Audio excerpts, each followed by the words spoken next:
Okay, so I just wanted to show how I made my pig waterers here. So I saw these at the market, and they're containers that were for vinegar at one time and pretty heavy, and they block out sunlight so you don't get algae growing inside of your container. And drilled a hole in here. Actually, I didn't drill it, just heated up this pipe and pushed a hole through the plastic, and then took some epoxy and put one of these fittings on the inside of here and globbed some epoxy on the inside and fished it down from the top, and then pulled it to the interior of the tank, and then epoxied the outside of it and let that dry overnight, and it sealed the first time. And then I just used some Teflon tape, threaded all the joints, put on a bite valve, and then secured it to the wall so the pig can't easily break it or compromise the joint here by flexing the pipe. And it's been working really good. Got some minor leaks going on. Teflon tape never seems to seal right, and there was no thread pipe sealant available here, at least off the shelf. I did order some. Very expensive here. I think I had to pay like $10 or $20, something like that, for like 4-ounce bottle of sealant. But I want to do so because these drips are just enough to where it runs out a lot sooner than it would otherwise, and go back and redo all the joints. But it's been working out good. I took some rubber strapping. They use this old inner tube and they cut them into strips, and people use them to tie things to their motorcycles, and works really good because it creates some friction against whatever you're tying down, and it has some stretch to it, so you're not relying just on a knot to hold and keep things tight. And just put a nail and tied some knots in it and secured it to the post that way. It's working good. So far the pig hasn't been interested in chewing on it or nothing. He could probably, she could probably stand up there and chew on it if she wanted to, but this particular pig doesn't seem interested in doing that, and they learned how to use them. Before I even put water in them, they were fighting on that valve and trying to get something out of them. So it's like an instinct. And I made another one over here for Papa's pigs, and they started using them. There's a slightly different valve on this one. And once again, we're gonna have to seal the leaks on this side. This valve I'm gonna swap out with one like we have on the other side. And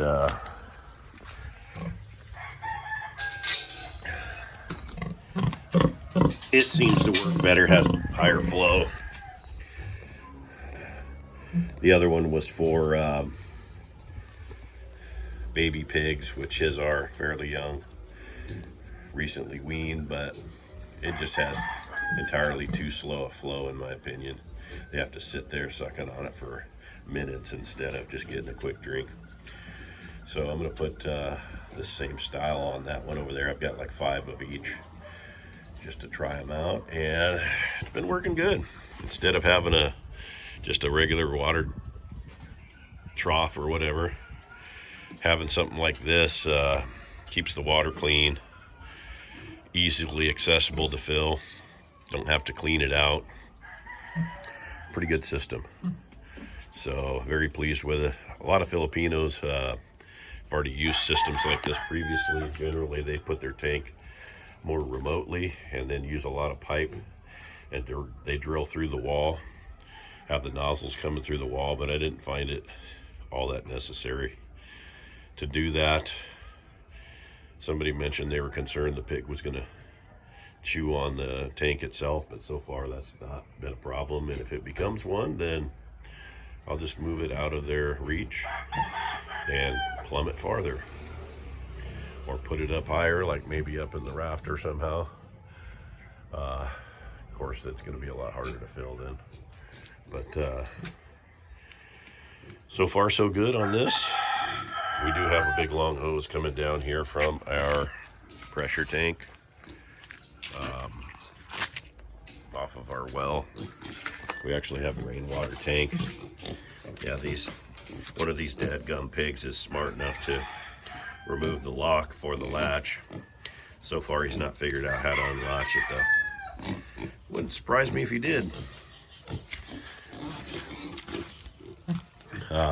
Anyways, the waters are working out well. So far these new pens are working out good. I think we got the height about right where they can't jump out.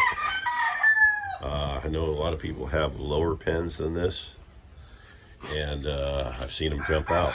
I went to look at a brother and sister-in-law's setup, and they have a bunch of pigs, and they had some young pigs, a whole litter that had, they were a couple months past the meaner pig stage, but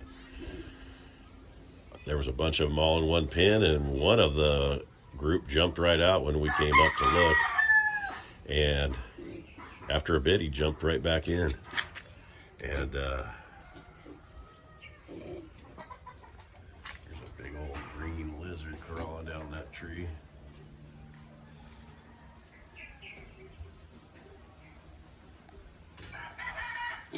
Anyways, he jumped right back in.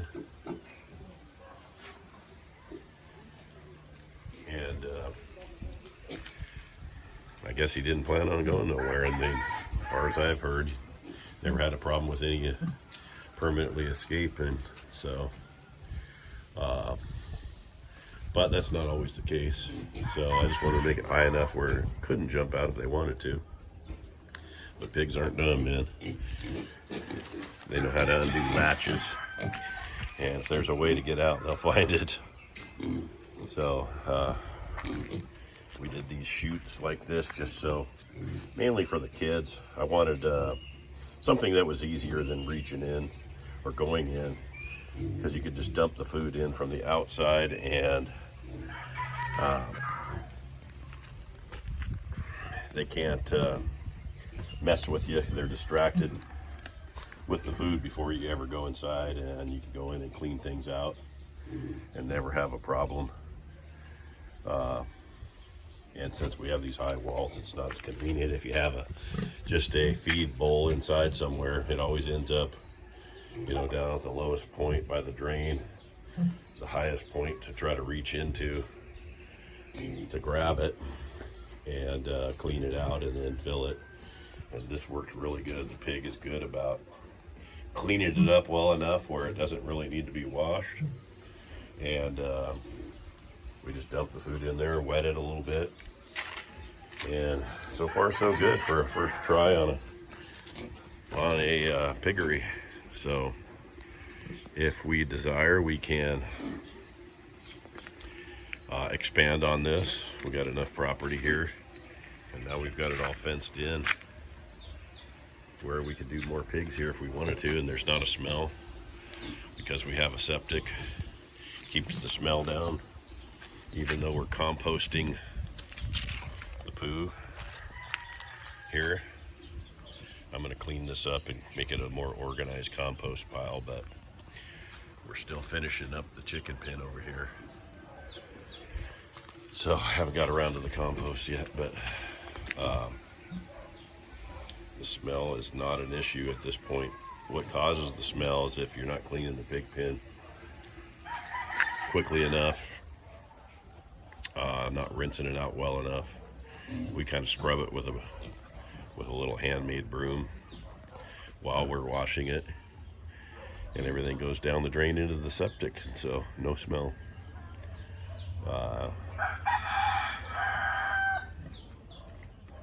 We are going to do we're going to use the compost down here, and we're going to grow some long beans and some okra and some of the products that are the most commonly grown here, which those are two of them. and what we normally use. Okra is kind of a staple vegetable. And then eggplant, things like that grow really well around here. So we're going to grow some of that down here. We're going to have get close to finishing this. I got to get some wire. I've got a type of nail gun that uses like an explosive to penetrate into the concrete. So I'm gonna use that to nail the wire, attach the wire at the concrete and into this hardwood lumber that we use to build this. And then I've got some hog nose pliers or hog ring pliers that I will attach the different sections of wire to each other with. And got the welds on these doors all primed up, ready to paint. And we got a concrete separator on through the middle here, so there's going to be wire separating the two halves of this chicken pen. And we're going to do layers on one side and broilers on the other.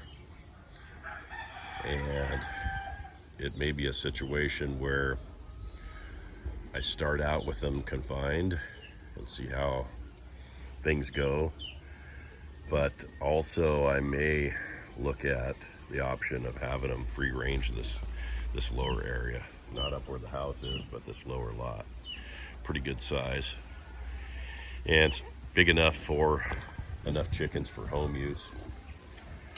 So that may end up being what we do, but I do want to either do some gardening for ourselves down here, or what I may do is actually plant some things that chickens like to eat.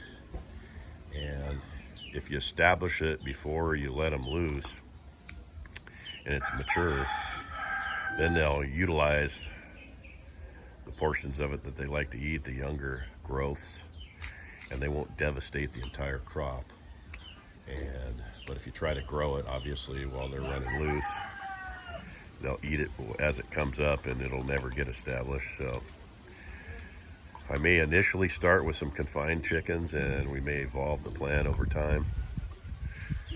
I have enough room around the house to garden some of the plants that we eat, or some of the stuff that we eat, like okra and beans, or I may do it down here. But